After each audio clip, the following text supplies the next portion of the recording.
Hello candidates and welcome to Government Crackers. So today I'll be telling my strategy for preparing current affairs in CDS examination.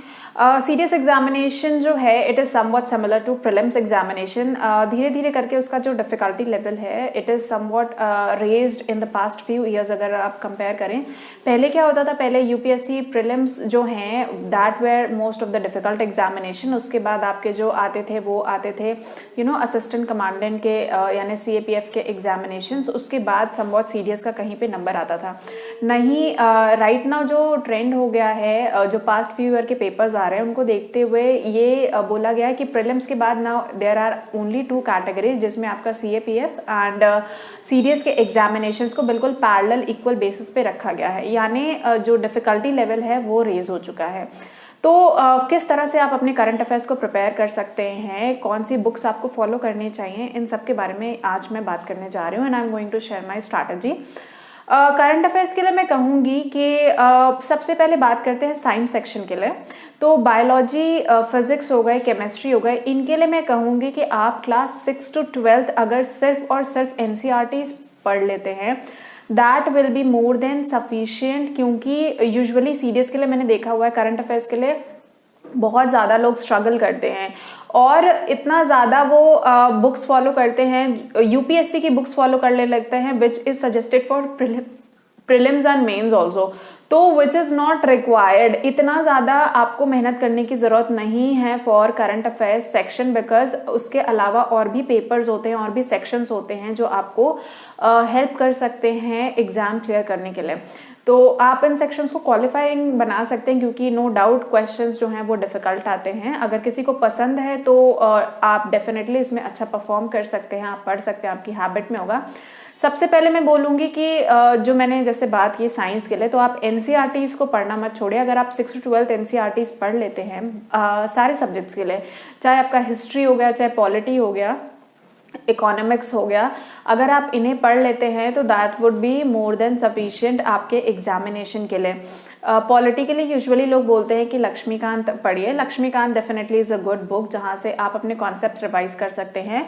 But अगर किसी को लक्ष्मीकांत भी नहीं समझ में आती तो मुझे लगता है कि अगर आप क्लास 6 to 12 की पॉलिटी की बुक्स यानी सिविक्स की बुक अगर आप पढ़ लेते हैं तो वो भी काफ़ी ज़्यादा हेल्पफुल होती है कॉन्सेप्ट बिल्डिंग के लिए. इसी तरह अगर आप हिस्ट्री में भी 6 to 12 पढ़ लेते हैं और पढ़ने के बाद आप, मैं कहूँगी, उसका सर्टेन दोबारा रिविजन के लिए जाइए. यूजुअली क्या होता है, हम एक बार पढ़ के चीज़ें छोड़ देते हैं और फिर हमें वो चीज़ें याद नहीं रहती और हम बोलते हैं कि हमारे लिए डिफिकल्ट हो जा रहा है या कुछ समझ नहीं आ रहा, तो we move on to other books. Rather than moving on to other books, my personal suggestion would be कि अगर आप स्टिक करें उन्हीं 6 to 12 के बुक्स के लिए और उसके अलावा आपको करंट अफेयर्स भी कवर अप करना रहेगा. तो पॉलिटी के लिए और हिस्ट्री के लिए आप एटलीस्ट NCERTs को कवर करें.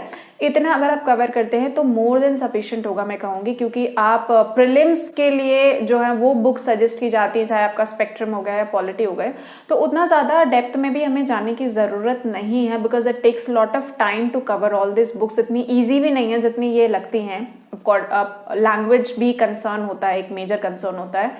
तो जो क्वेश्चंस आते हैं वो हमेशा कॉन्सेप्ट बेस्ड आते हैं, यानी जो आपका करंट अफेयर्स में चल रहा है उससे रिलेटेड कोई टॉपिक आपका स्टैटिक पोर्शन में से ले लिया जाता है या स्टैटिक पोर्शन का कोई टॉपिक जो करंट अफेयर्स में चल रहा है उससे रिलेटेड क्वेश्चन फ्रेम हो जाता है. जैसे अगर मैं बोलूँ आपका एब्रोगेशन ऑफ आर्टिकल 370 हुआ, तो 370 आर्टिकल 370 क्या था, उसके फीचर्स हो गए, 370 से पहले जो आर्टिकल एप्लीकेबल था, ठीक है, कौन कौन से आर्टिकल्स एप्लीकेबल थे उस पर्टिकुलर स्टेट की, आपकी हिस्ट्री के बारे में आ जाता है. उससे पहले कंडीशंस क्या थी, आर्टिकल 370 के एब्रोगेशन के बाद जो है कंडीशंस क्या हो गई. तो यहाँ से क्वेश्चन इस तरह से कंसेप्चुअल क्वेश्चंस जो हैं फ्रेम हो जाते हैं कि गवर्नमेंट में क्या चेंजेस आए, लोगों के बिहेवियर में क्या चेंजेस आए, डेमोक्रेसी में क्या चेंजेस आए. तो यहाँ से क्वेश्चंस को जो है पुटअप किया जाता है. कभी भी बहुत ज़्यादा डेट्स और नेम्स रिलेटेड क्वेश्चन नहीं आते अगर आप फोकस करेंगे. तो आपको फोकस करना है कॉन्सेप्चुअल क्वेश्चन. साइंस में अगर मैं बात करूँ तो एप्लीकेशन बेस्ड क्वेश्चंस को आपको फोकस करना है और current affairs no doubt in depth आपको पढ़ना है. तो you can take any one source जहां से आप सिर्फ अपना करंट अफेयर्स कवर करें. तो जैसे मैंने बोला, कोई भी एक पर्टिकुलर सोर्स आप चूज कर सकते हैं. There are an number of websites now जो डेली करंट अफेयर्स रिलीज करती हैं. जो भी सोर्स आप लें, अगर आप देखें आपके पास ऑप्शन है, अगर आप उसको लैंग्वेज आपको समझ में आ रही है तो it is well and good, आप उस सोर्स को लेके और उसी सोर्स से मैं कहूँगी रिस्ट्रिक्ट होके, बिल्कुल रिफ्रेन होके उसी सोर्स से आप जो है अपनी पढ़ाई करें रेदर देन किसी और सोर्स पे जाने की। उससे क्या होगा, जब आप एक ही सोर्स को बार बार पढ़ेंगे तो आपको चीज़ें समझ में भी आएंगी, you will feel confident also, because ऐसे एग्जामिनेशन में कॉन्फिडेंट होना बहुत इंपॉर्टेंट है। खुद को मोटिवेटेड रखना is one important factor which is required, otherwise we get demotivate, हमें समझ में नहीं आ रहा होता, we lose our hopes। तो उससे बेटर ऑप्शन है कि आप अपने सोर्सेज को बिल्कुल रेस्ट्रिक्ट रखें and definitely you will get a short success. तो जैसे मैंने बोला, आप हर सब्जेक्ट की एनसीईआरटीज को प्लीज फोकस करिए। एनसीईआरटी इसलिए बोल रही हूँ क्योंकि एनसीईआरटी की लैंग्वेज बहुत ईजी होती है और किसी को भी ईजिली समझ में आ जाती है। चाहे आपको कोई भी कॉन्सेप्ट समझना हो, कोई भी टॉपिक समझना हो, आप उससे रिलेटेड एनसीईआरटी में पढ़ाई कर लीजिए। अगर डेफिनेटली इस आर्टिकल से रिलेटेड आपको इन डेप्थ में जाना है तो you can definitely use internet which is available, but NCERTs are must. उसके बाद आप जो है अपने करंट अफेयर्स को प्रेफर करिए। करंट अफेयर्स में भी सबसे पहले डिफेंस रिलेटेड करंट अफेयर्स, उसके बाद economy, then polity and national and international definitely. Apart from that आपको स्टैटिक पोर्शन में डिफेंस, स्पोर्ट्स को ज्यादा प्रायोरिटी देनी है और यही चीज आपको करंट अफेयर्स में भी करनी है।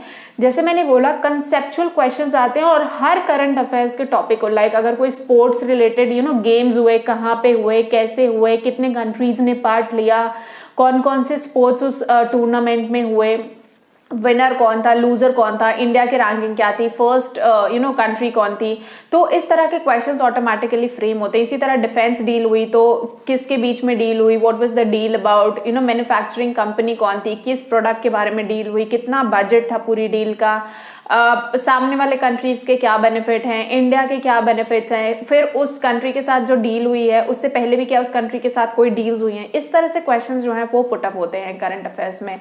तो मैं ये कहूंगी कि करंट अफेयर्स के लिए आपको पास्ट 6 मंथ्स के current affairs in detail, in depth, no doubt current affairs is one section जहां पे आपको रेगुलर रहना पड़ेगा और मेहनत करनी पड़ेगी। तो जो करंट अफेयर्स आप पूरे दिन में और महीने में कवर करते हैं, आपको उसको प्रॉपरली रिवाइज भी करना होता है मंथली। यानी जब आपने 1 महीने का करंट अफेयर्स पढ़ लिया है, then you need to go for the revision कि इस पिछले महीने में क्या हुआ था। तो कंपाइलेशंस भी आपको मिल जाएंगी कहीं ना कहीं, और अगर नहीं मिलती हैं तो आप उन टॉपिक्स को एक बार दोबारा से गो थ्रू कर सकते हैं सेम सोर्स से जाके। उससे क्या होगा, you will get a lot of confidence और जो डिस्ट्रैक्शन होता है वो डिस्ट्रैक्शन कहीं ना कहीं खत्म रहेगा। तो करंट अफेयर्स के लिए आप डेफिनेटली इस तरह से अपनी पढ़ाई शुरू कर सकते हैं। यूजुअली मैंने स्टूडेंट्स को सुना है कि वो प्रीलिम्स की बुक फॉलो करते हैं। अगर आपका पोटेंशियल है, आपके पास टाइम है, तो डेफिनेटली आप कवर कर सकते हैं। बट अगर मैं बात करूं वर्किंग प्रोफेशनल्स की, या अगर आप 6 मंथ्स पहले भी अपनी तैयारी शुरू करते हैं, तो I think there is no use की आप प्रीलिम्स की बुक पढ़ते हैं और उसमें अपना टाइम डिवोट करते हैं, उससे ज़्यादा टाइम आप, मैं कहूँगी फॉर सॉल्विंग क्वेश्चंस, प्रैक्टिस करने के लिए उनमें अगर आप डिवोट करेंगे तो वो आपको एक बेटर रिजल्ट आपके बारे में देना शुरू करेंगे। यानी self practice is very much required कि आप 3 महीने से 4 महीने में अपना कोर्स फिनिश करें और उसके बाद लास्ट के 2 मंथ आप सिर्फ प्रैक्टिस करें क्वेश्चन पेपर्स की। जीके कहीं से भी आपने उठा लिया, जीके की क्वेश्चंस उठा लिए सेट ऑफ, एंड उन 100 क्वेश्चंस की आप बैठ के 2 घंटे में प्रॉपर प्रैक्टिस करें। So this is something which can work out for your examination. तो इस तरह से आप अपनी प्रैक्टिस शुरू कर सकते हैं। Also if you need any sort of help, any guidance for the study material of complete CDS course, क्योंकि हमें हमेशा चाहिए होता है कि हम सीडीएस के लिए या किसी भी एग्जामिनेशन के लिए प्रिपेयर करें और हमारे पास ना to the point study material होना चाहिए, क्योंकि स्टडी मटेरियल कंपाइल करने में ही सबसे ज़्यादा टाइम लगता है। तो for that we have a platform www.governmentcrackers.com, आप वहाँ पे विजिट कर सकते हैं। All the government and defence courses are available also over there at a very reasonable cost. तो आपको पूरा का पूरा study material with lot of ample practice material and previous year papers, वो आपको वहाँ पे अवेलेबल मिल जाएगा। So you can go and if you feel like you can purchase it and you can start your preparation. Also, under this video, you can suggest the topics of current affairs which you want to study, in which you are feeling difficulty, and we can start a class as soon as possible.